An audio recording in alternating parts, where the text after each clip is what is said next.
So after filming the original video, we've learned that Fabian Schär will also be out this weekend alongside Florian Lejeune, Matt Ritchie and Andy Carroll. Some bad news there. Let's get on with today's Mammoth preview. Hello everybody and welcome to this Mammoth preview. We're cramming all the previews into one for you and make it a big one for you and then just let it breathe.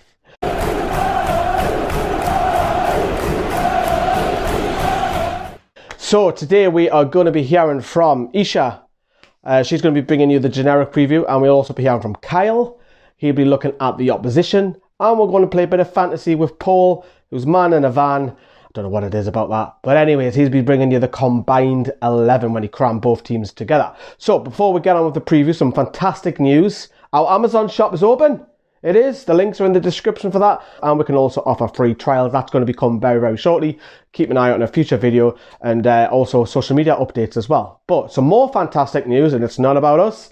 It's about Martin Dubravka. Oh, Martin Dubravka has signed a 6-year contract, and I actually think it's fantastic news.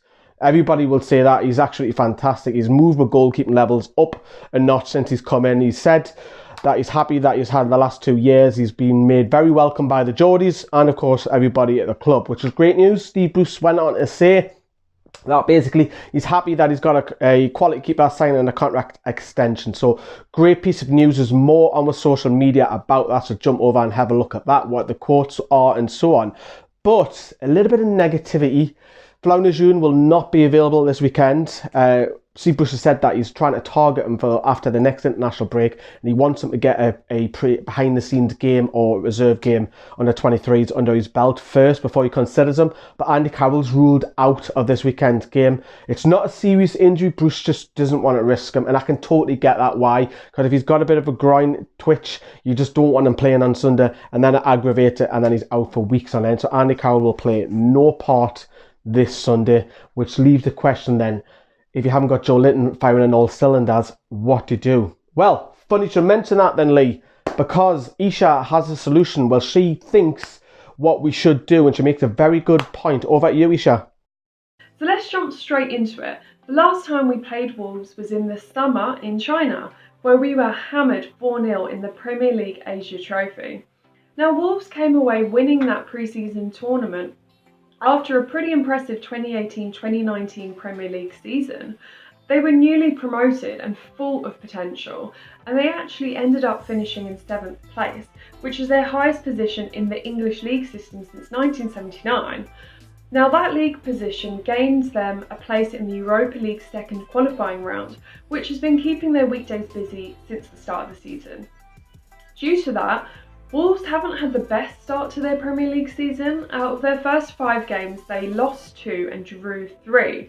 However, they've picked up some form, and obviously that win at Man City in their last away game is the most notable of all. Now, they do have a Europa League game in Slovakia, so there is a chance this could affect their performance on Sunday. Right, back to the weekend's game, we conceded a goal at Stamford Bridge, yes. All the way through to Hudson-Odoi, now Alonso to Trent, and it's it! The breakthrough at last for Chelsea! Marcus Alonso with the angle drive, and Dubravka couldn't keep it out! But our defensive strengths were commendable from start to finish. Dubravka made some magnificent saves, and going into this Wolves fixture, my key concern is obviously our lack of goals. We have the least amount of goals scored in the whole Premier League, and it's joint with Watford. So how is Steve Bruce going to tackle that? Where are the goals going to come from? Well, after the Chelsea game in his post-match interview, he did actually acknowledge the issue, but he also highlighted some positives too. He said, "We've got options now. Andy and Dwight both came on, and we have options in the final third now. It's only the second game for saint-Maximin, and he's got a lot of fitness work to catch up on. So what changes should Steve Bruce make with these promising options? Would he switch to 2 up front in order to turn things around? Or he has spoken before about trying to get Andy Carroll and Joe Linton in the team starting together. The change he made in the Chelsea game, getting Andy Carroll on, was bringing Joe Linton out to the left. So maybe bringing Dwight Gale in the centre would be a feasible change. I mean, it would be interesting to see how it would work in the current system.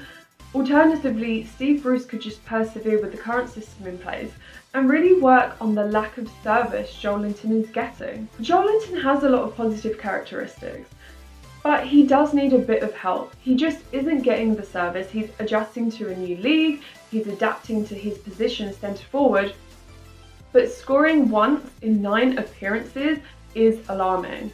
And he's only created 14 chances with just 3 shots on target. To be fair, he does find himself isolated a lot of the time, and whether or not he needs time to improve his form, dropping our £40 million marquee signing would be a huge statement, when perhaps what he needs is a strike partner to get the best out of him.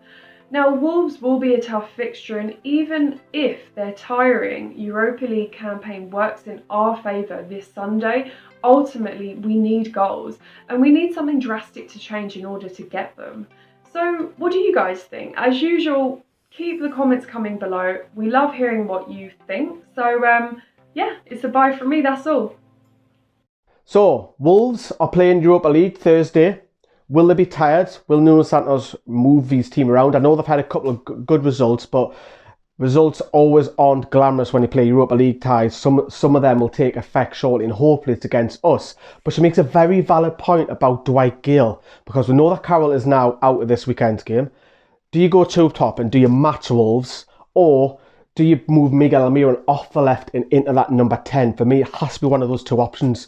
I think Joelinton is struggling. It's not all his fault, I must stress. I think we're missing Matt Ritchie's delivery. I think the midfield isn't getting up high enough for me. With the lowest goal scorers, Eisha's just literally touched upon it. We've got to start risking and getting bodies forward. And for me, if you want to match up against Wolves, go like for like. Funny you should mention Wolves, because this is Kyle talking about what we are up against this weekend. Over at you, mate. Bar the one mistake that I can remember, which was Isaac Hayden's goal, ironically at Molineux last year, where he got beat them near post.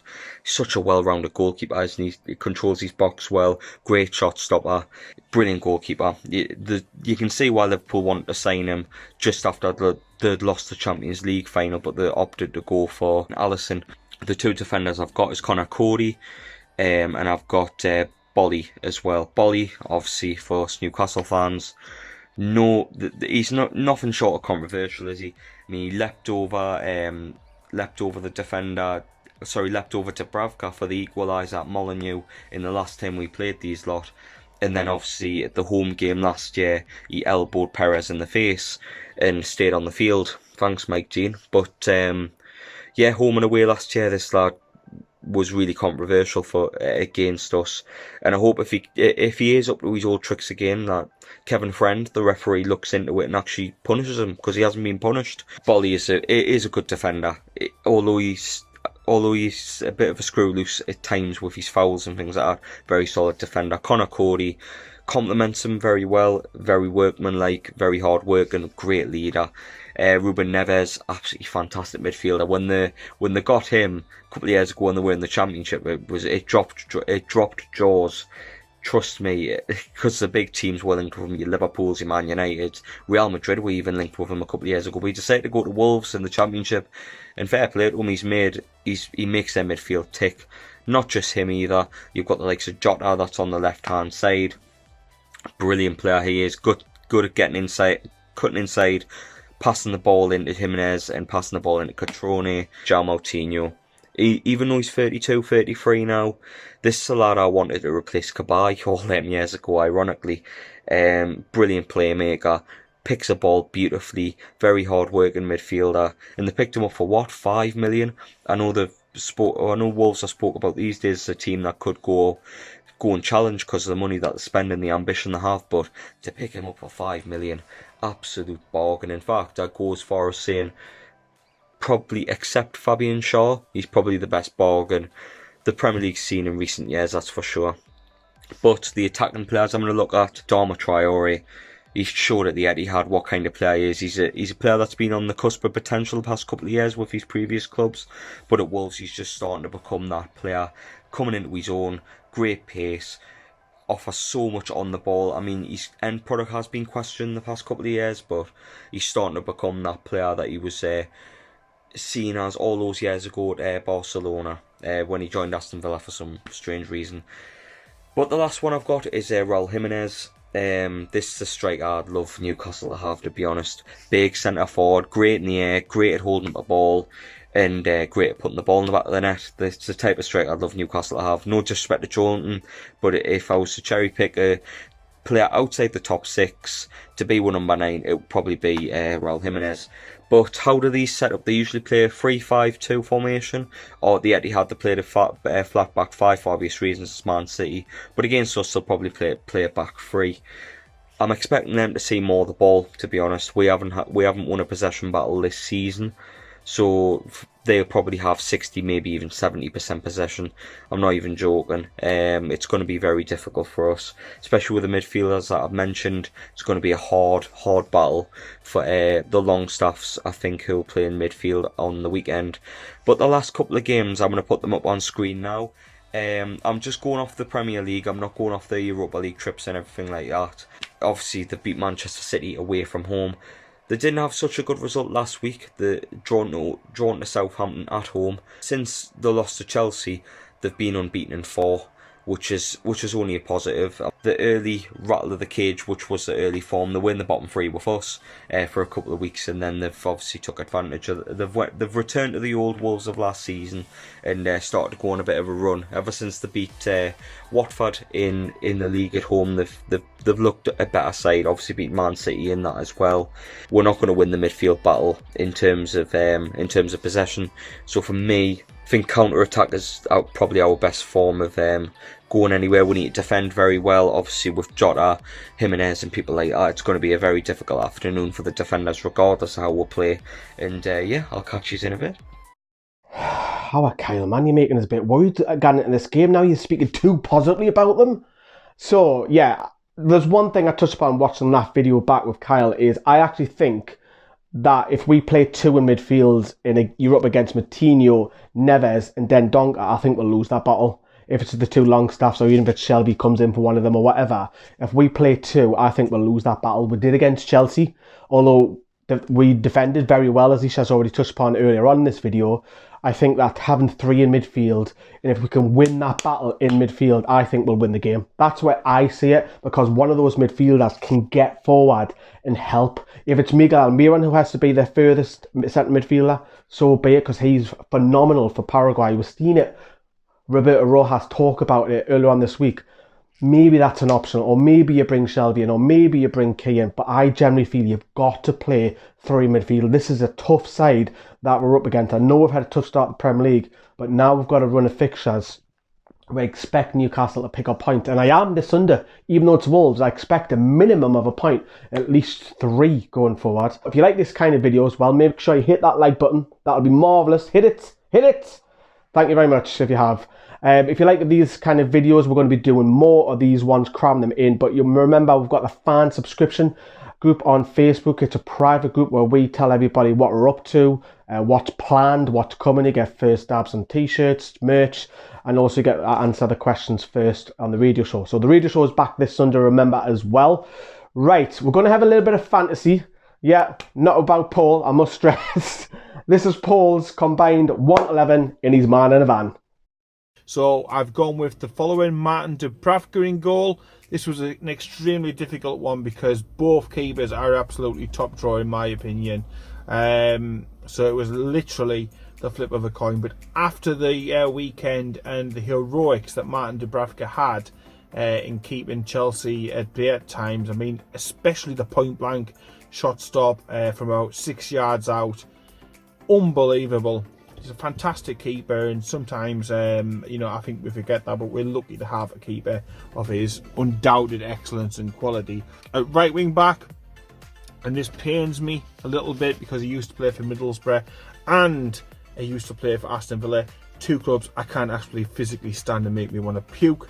But yeah, it would be Traore. It's got to be. When you compare him to the likes of Manquillo, Kraft, and even Yedlin, Adama Traore is, you know, head and shoulders above above them. You know, you've got to think about the pace, his running, his engine, his ability to get up and down. Jamal Lascelles, captain, first of all, can't leave him out, can I? I thought again he had a very, very good game at the weekend. He was back and orders out, shouting instructions out, back to the Jamal of very, very best.